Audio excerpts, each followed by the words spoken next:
Table of 16 लिखेंगे। बहुत ही easy tricks हैं।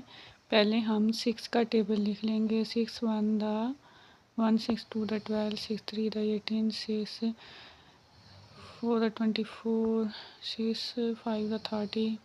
इस तरह से हम 6 का टेबल लिख लेंगे 60 तक।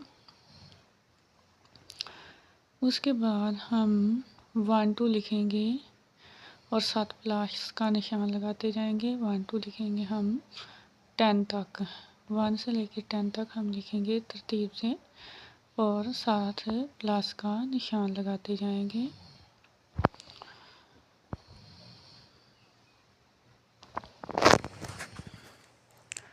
उसके बाद हम 1 और 0 को आपस में प्लस करेंगे और 6 का 6 ले आएंगे तो 16 हो जाएगा। 2 और 1 को आपस में प्लस करेंगे 32 हो जाएगा।